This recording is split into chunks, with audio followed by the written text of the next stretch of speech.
はいさいぐすよ中うかなびらわんね準選手やびんゆたさるぐとうにげさびらはいさい今日はですね宜野湾市のある方の自宅に来ております。戦争体験をされたおじいちゃんおばあちゃんから貴重なユンタクワを聞きに行きたいと思いますね。最近はなかなか本人から聞く機会が少なくなっているかと思います。この動画を通してですね、戦争ってこういうもんだったんだなと知っていただければ嬉しいでございますので、よろしくお願いします。はいさいはい、純選春日夜便、よろしくお願いします。お願いします。お願いします。大城さん、お願いします。はい、改めまして、大城さん、純選手です。よろしくお願いします。大城です。大城さんよろしくお願いします。今ちょうど上からヘリコプター通ってるんですけども、宜野湾市結構通ったりしますね。真上から通ってる。そうなんですね。こっちからも対抗して子供たちがタコをやるでしょ。はい。タコも引っかかるぐらいの高さで飛んでくる。そうなんですか。これは今の話ですかね。今も。そうなんですね。ずっと。雄一さんやグブリアイビ氏が年いくつなというです。87歳。87歳。戦争中、沖縄大戦の時は11歳。11歳。小学校は5年でした。5年生だったんですね。その当時は。大城さんは家族と一緒に生まれ育ったハエバルから南部へ避難し、各地を転々とした後、摩文仁の海岸まで追い詰められました。最後は摩文仁の海岸に行ったんですがね。摩文仁の海岸に。これは大城さん町でちなみに何名いらっしゃいますか？両親合わせて5名。5名。当時も5名ですか？はい。5名ご家族さんと一緒に避難したんですか？はい。一番上の姉が摩文仁の入り口で、心臓麻痺で死んだんです。そうなんですね。これは避難してる途中ですかね。そう。そうなんですね。で、もうちょっと倒れたもんだから、両親が解放しちゃうんですがね。その時は摩文仁のおかから機関銃でやられたんです。そうなんですね。で機関銃でやられたもんだから、家族みんな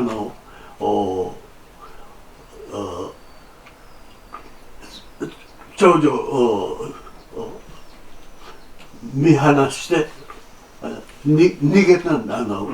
アダンの影に夢中で逃げることしか考えなかった。そうなんですね。家族みんなよ。で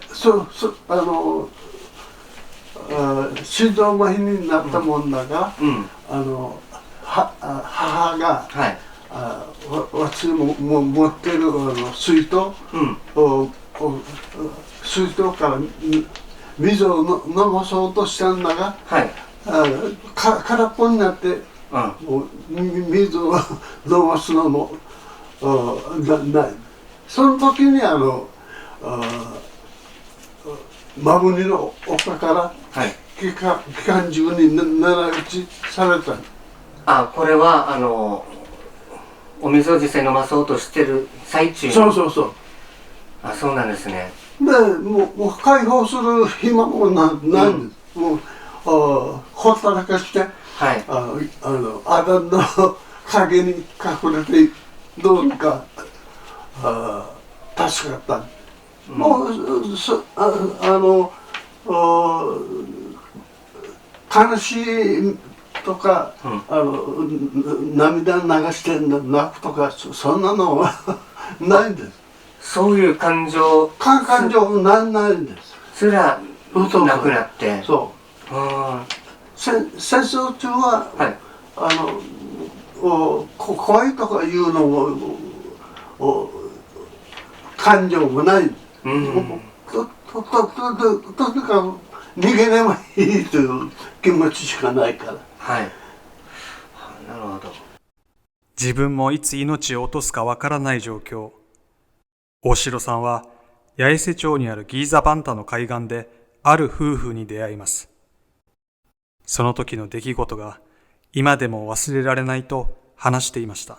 大城さんがこのギーザバンタで、あるご夫婦ね、お会いしたということで、そのお話。柿の花出身と言ってましたよね。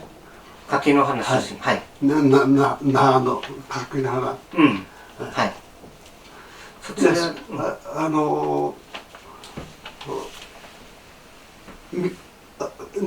娠してる若い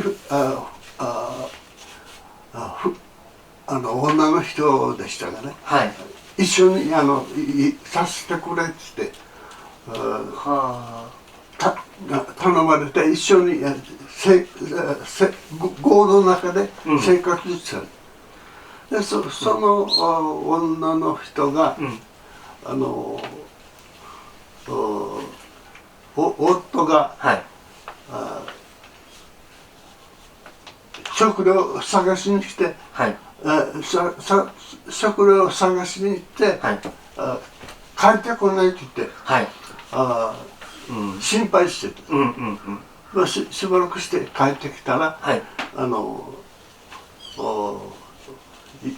食料は探せなかったってがっかりして帰ってきたんですよね。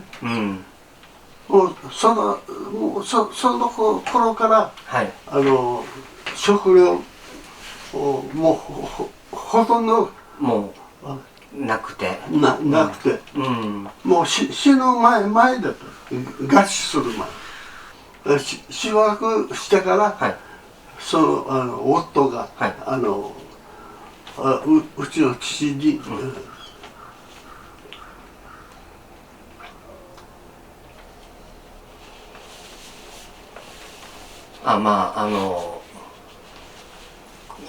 殺してくれと頼んだっていうことですね。焼酎を持ってきて、持ってこられた。私の父に、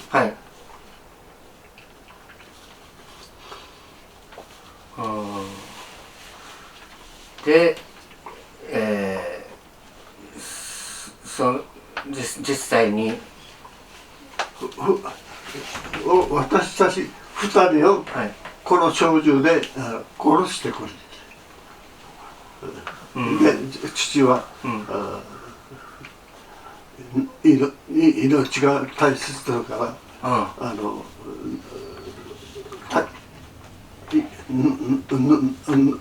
命を大切にしなさいって言われてたもんだから、思いとどまったのか、しばらくして、どうなったか覗いたら、2人ともいなくなって。そうなんですか。そちらからどこかに。そうおそらく捕虜されたと思う。そうなんですね。なぜかというと、もうあの頃は玉の音も全然聞こえないし、おそらく牛島満中将が死んで後だったと思う。その時に、うちの家族が捕虜になるのを準備しているところ、もうあの頃食料もないし、味噌をなめているぐらいでした。でもうこれじゃみんな合致するのはもう時間の問題。その頃はもうギザマンタ海岸から東方韓国の放送が聞こえる。だからもう殺されても殺さないという期待があったもんだから、もう自分たちもこういうふうに食料もないから、もう死ぬのはもう目に見えてる。それで滅になるのを決めて、家族で決めて、やってるところに、日本兵がやってきて、お前ら沖縄人はみんなスパイだと。お前らがホロに出ていくときは、手榴弾を投げて撃ち殺してやるから覚えておれって脅されたんで、もうその頃から、僕なんかは、日本語を信用しなかった。こんなやつらに殺されてたまるかという気持ちだった。そうなんですね。それよりは捕虜になった方がっていう考えがあったっていうことですね。でご家族さんと決めて、で実際、捕虜されに自分たちで行くわけですよね。で行って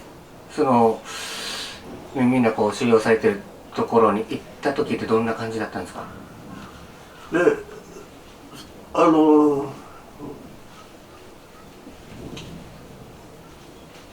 その後もうこんなやつらに敗残兵に撃ち殺されてたまるかという気持ちがあったもんだから、自分たちはもう捕虜になろうと思っていた。でそういう気持ちがあったもんだから、壕の前から兵隊らしいのが通っていくのが見えたんで、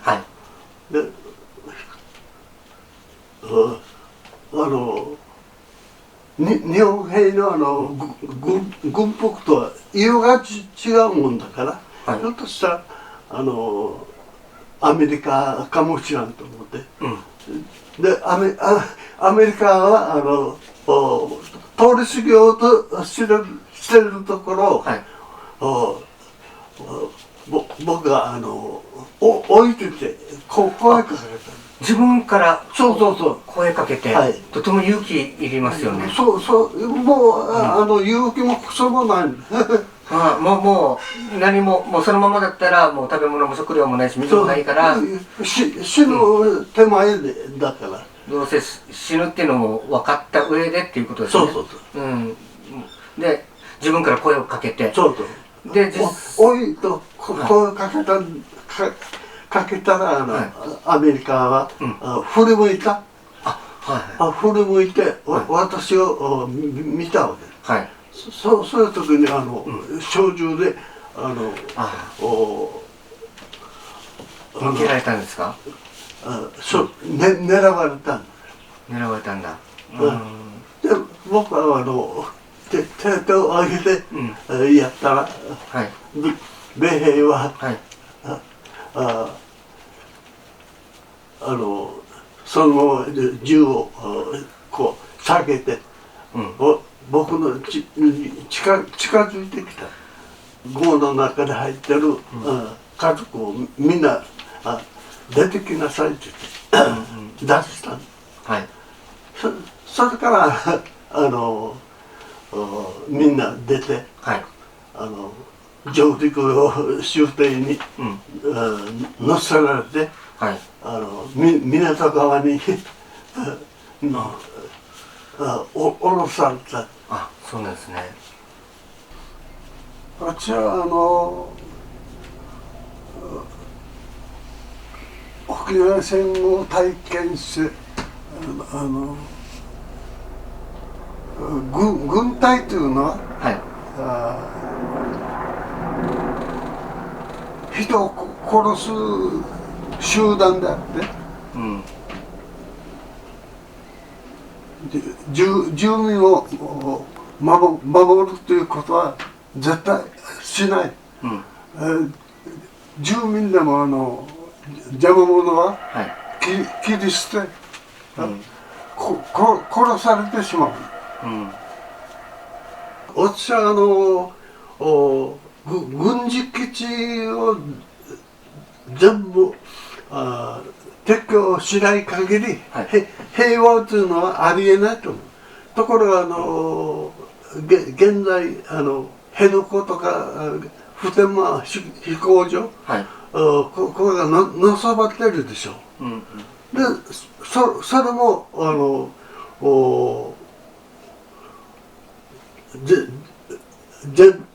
全面的に撤去すべきだと思う。辺野古の新しい軍事基地ももちろんね。でそれがある限り、はい、平和というのはありえない。沖縄戦を生き抜いてお子様やお孫さんにも恵まれた大城さん。家族のことを笑顔で話す大城さんを見て、平和について改めて考えさせられました。じゃあ今日は本当にありがとうございます。ね、いろいろ貴重な体験、聞けてありがとうございます。